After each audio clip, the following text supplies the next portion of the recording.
Alright, YouTubers, it's November 27th, 2014. It is Thanksgiving, so happy Thanksgiving, everybody. Yeah, it's going to be late when I upload this, but yeah, Thanksgiving 2014. This is Uncle Dave from DC's Adventures. I'm out in the woods. I'm in a pretty special place. This is just north of a really nice marsh preserve that's in Scarborough, Maine. I'm just right where the marsh ends and the forest starts, but as you can see, last night we got about 8 inches of snow here. It's pretty heavy, wet stuff.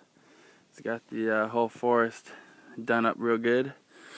I actually was gonna try to get out here last night to spend the night out here and see how bad this storm was, but the first 6 hours of the storm was just on and off ice and rain. It was just way too much to go and set up camp. If I was already set up, it would have worked out, but to go set up in that is just, if I had to, you have to do it, then you would have done it. But if you don't have to do it, you know, you put it off and then don't. So here we are the next morning. We're out here. I've been out here for a little while. I'm going to hike around, do a little more hunting, sit in a spot and be quiet for a couple hours, and then once about 1 o'clock comes around, while all my family's back home eating a big Thanksgiving feast, we'll stop and pull over to the side here, and we'll probably make some pine needle tea, and I bought a couple packages of oatmeal. So while everybody's feasting, we'll be out here eating oatmeal. I'm gonna stop and make a couple videos. I'll show you a stick stove, a little stick stove that I like using when I'm out in the woods hunting, so I don't have to carry anything with me. There's not much for birch bark in this forest here, but I'm sure if I keep my eyes peeled, we'll find a little bit here to get it started.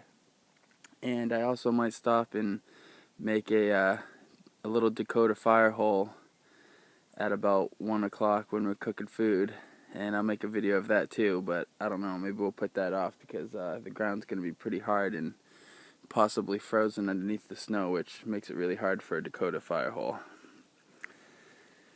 But yeah, I'm going to spend a little time out here hunting, and then I'll pull the camera back out and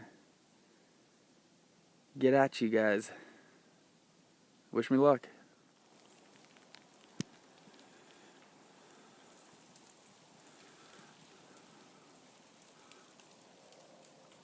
There's some big pine trees.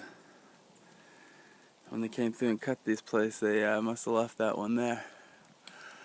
There's a couple of them here. We're in a pretty good grove. They're pretty big. It's white pine. That's pretty much what we've got the most of here in Maine. White pine is our state tree too. And state bird is a chickadee, if you didn't know that. But yeah, it's a beautiful, I'm not really good at hunting. I make too much noise when there's snow on the ground. But I figured I'd just take the camera out and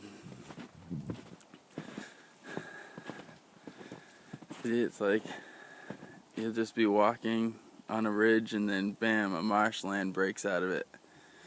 There's a lot of wildlife out here because of it.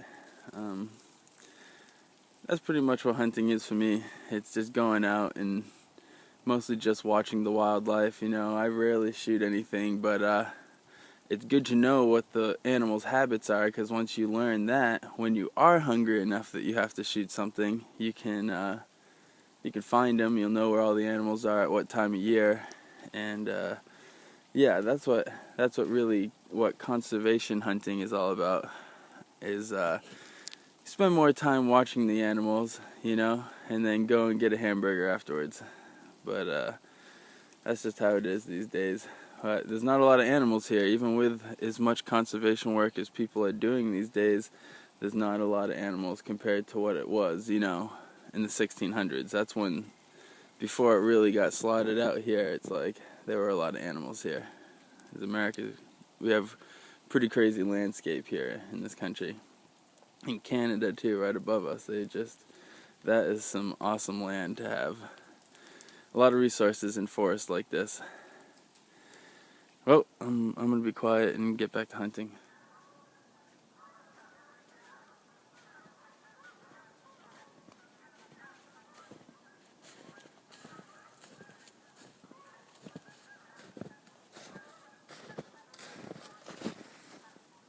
Listen. The geese are going overhead right now, but they're way too high to shoot at. I do have some loads for geese.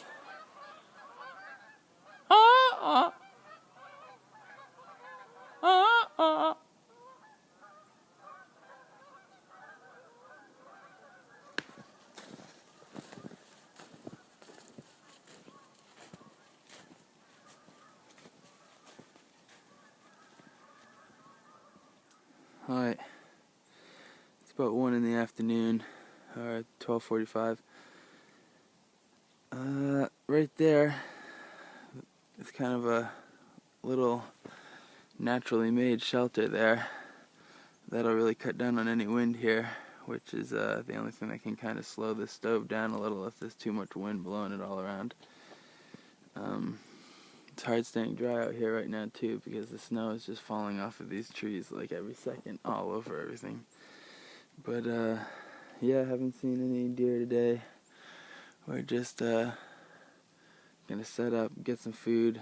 I've been out here since early, and don't eat really that early, so we'll cook some food here. I'm gonna set up a little stick stove. It's just a really simple stove you can use when hiking and backpacking, especially if you have plenty of material to burn. And it's usually good for not really like cooking lots of stuff on, but it's good for just bringing some water to boil usually, you know. It works really good if you're using those mountain house meals. You can just boil some water real quick. But what we're actually going to do is we're going to probably boil some tea water up and then make some oatmeal. I brought some oatmeal out here too, so I could chomp on that. So I'm going to have to make a utensil to eat with, and I'll get all the stuff put together for the stick stove and get a shot lined up and then bring you guys back in. Okay, and basically that's our supplies. We have a piece of birch bark that I found on a dead standing birch. We have some really green stakes that are pretty thick, but not too thick, you know. There's my finger on them, but you can see. I got a little stick to use as a hammer, and more sticks to break up, and you'll see. Okay, so those are the supplies. I'll bring you back in when I've got the first step set up. Alright, the light's not really good in here because in that little natural shelter thing underneath the pine tree. But here we go. The birch bark did crack because it's a small pot we're putting on there, so it has to be a small framework here. But I just took the spikes and pounded it through. I didn't even remove the snow under it. We're going to just keep that, and we'll see. It should have probably been a little bit higher. Hopefully I can put enough material in there to keep it going, but you can just add material too underneath it. But this is pretty much it. That's the platform. That's step 1. You pound the sticks in. There you go. You can see it's easily. You can probably see what's going on here and how it's coming along and where we're going. I'll be right back though with the next step. Alright, so there we are.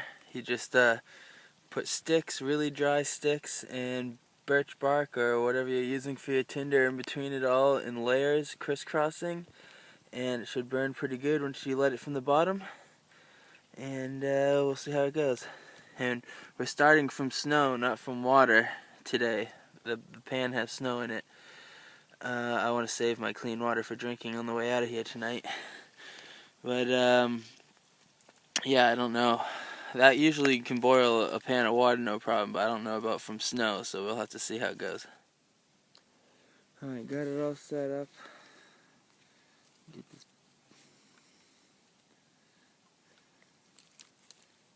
Sticks it kind of down.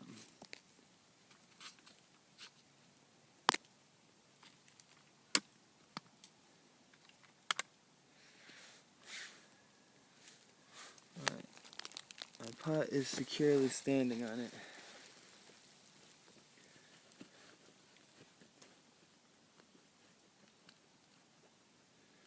Now, I was going to start this with my ferro rod, but there's really no point. I got a lighter here. Lighters work great, and Yeah, you're not really in the shot, so it wouldn't make any sense.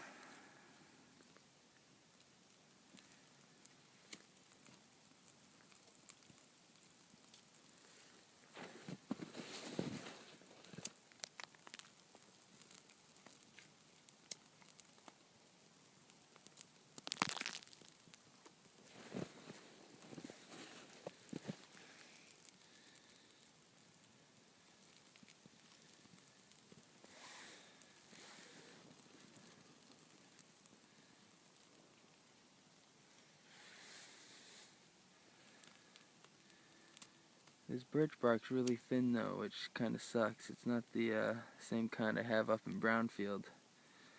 Since we're right by the coast, it's kind of a little more yellow color, and it's not as thick.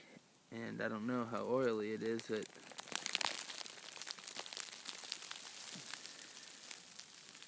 we'll see if it gets things going here. Hopefully it does.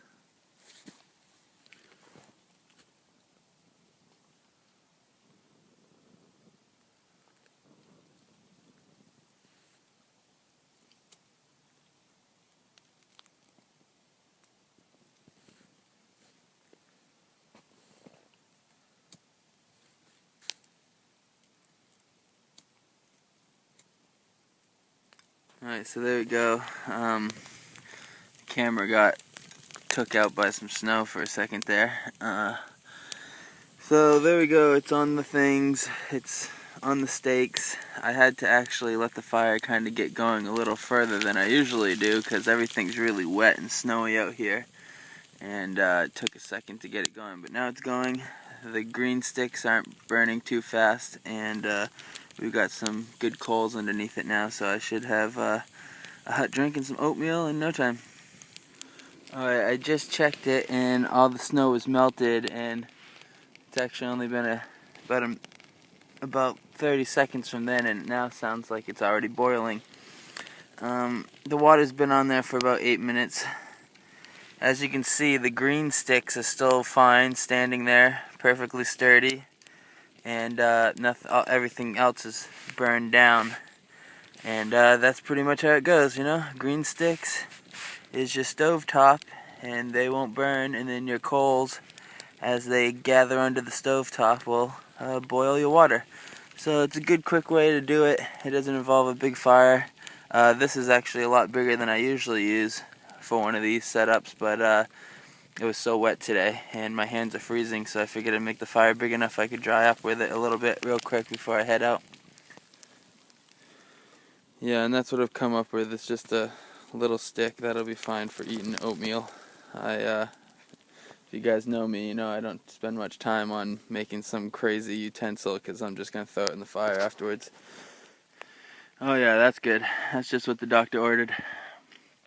It's actually a package of banana cream oatmeal and then a package of maple brown sugar oatmeal mixed together. Oh man, it's one of the best ways to do it. But I just have it sitting on the coals here. I don't want it to burn, but I don't want it to get too cold too. Here's what it looks like. Green sticks are just starting to burn there. You know, you can see. So that's just the skeleton of your stove left. Good way to boil water. Quick, easy. Don't have to carry any extra stuff. I like that.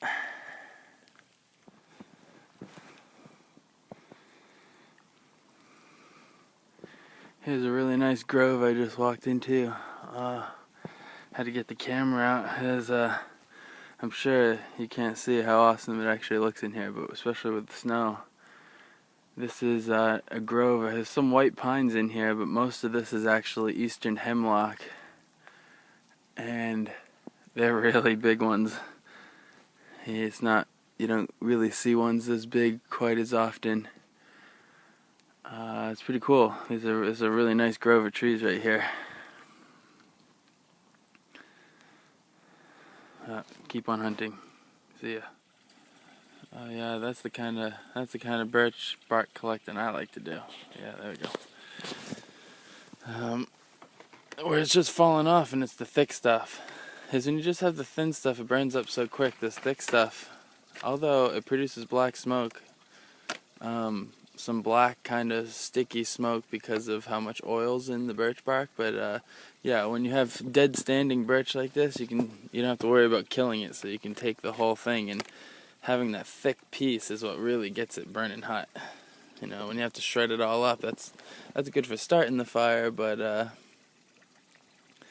yeah, it's a lot better when it's nice and thick. That'll keep your fire going and dry out all the stuff. That's what you need out here. You need to pre-dry everything that you're trying to burn. This forest is just absolutely covered in snow, though. I was thinking I didn't bring my gaiters. It's like you carry your gaiters around all winter long, and then you start carrying them around all spring, and then eventually you finally take them out of your pack, and then before you know it, it's snowing again, and you don't have them out on your first trip. So my boots have some snow in them, but not much, and it's cold enough that it's kind of frozen. It didn't melt down into my boot.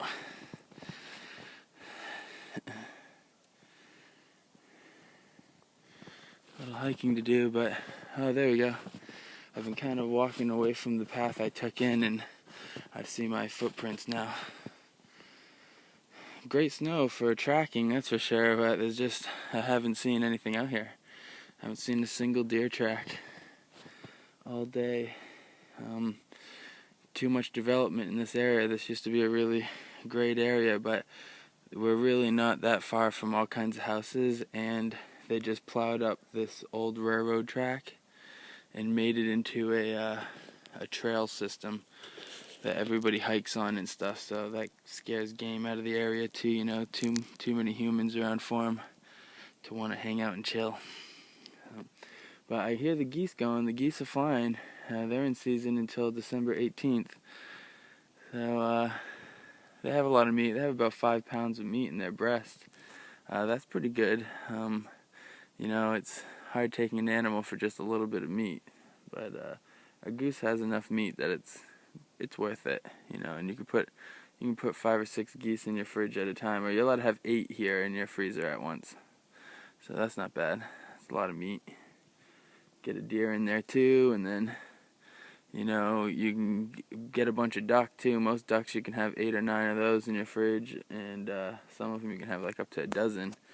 So you fill your fridge with duck, geese, and some deer, and all you have to do is add some rice and potatoes with those every night, and that's pretty much all you need. You can get through a whole year living off of probably about, I don't know, $150 worth of rice and potatoes with some butter, and I like about 25 pounds of Parmesan cheese.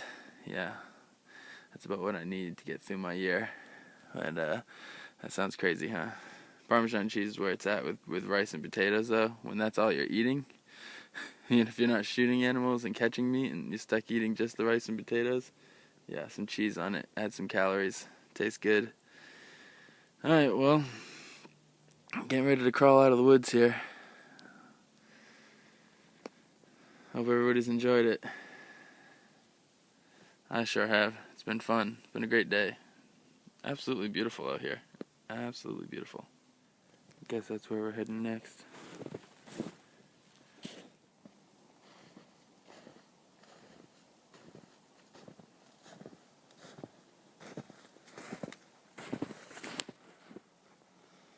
So,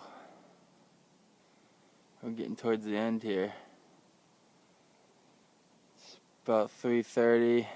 It's gonna start getting dark at 4. It'll be dark by 4:30. I'm gonna sit and be quiet for a little while longer, and then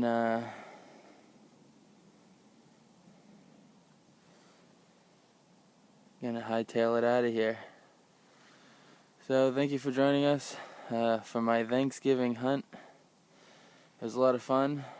I enjoyed making the little bush stove. I recommend everybody going out and trying it out. And make sure you extinguish any fires you make in the wilderness completely. This is a beautiful place I'm at right here.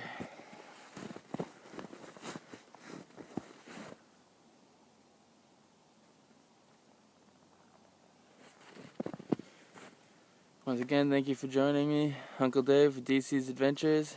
Please subscribe, rate, comment. Thanks.